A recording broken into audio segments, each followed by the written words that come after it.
ఎవరికైనా నేను సవాలు చేస్తున్నా, శ్రీకృష్ణుడి జీవితంలో ఆనందదాయకమైన ఘట్టంలోనే 10 రాయండి మీరు, ఒకటి కాదు 10 లేవండి, 2-3 మించి మీకు దొరకవు. విషాద ఘట్టాలు రాయండి అమ్మా, నేను చెబుతున్నా ఓ 25 దొరుకుతాయి, ఓ 25. అది శ్రీకృష్ణుడి జీవితం. పుట్టింది జలసాల్లో, పుట్టిందో తల్లిక, పెంచిందో తల్లి, పుట్టిందో తండ్రిక, పెంచింది ఇంకో తండ్రి. అందులో పెంచిన తండ్రికేమో వీడు తన బిడ్డ కాదని తెలుసా, ఆ తల్లికేమో తెలియదా? ఏమి జీవితాన్ని అవునడానికి లేదు, కాదనడానికి లేదు, నిజం ఒకటికి తెలుసు, నిజం ఇంకోళ్ళకి తెలియదు అని పెరిగాడు మహానుభావుడు. పుట్టగానే చంపేస్తాననే మేనమామ.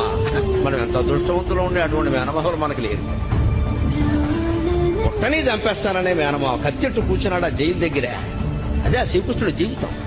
ఉత్తార పురుషులు అంటున్నారు కదా, మరి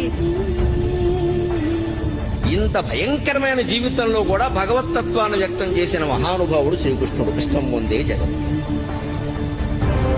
పరిత్రాణాయ సాధూనా వినాశాయ చ దుష్కృతా ధర్మ సంస్థాపనార్థాయ సంభవామి యుగే యుగే.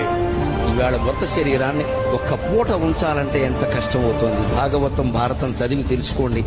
7 రోజులు మృత శరీరం అలాగే ఉందండి. 8 మంది భార్యలలో ఒక్కరు లేరు, తల్లి లేదు, తండ్రి లేదు, బిడ్డలు లేరు, ఎవ్వరు లేరు. మన భాషలో చెప్పాలంటే దిక్కుమాలిన మరణం.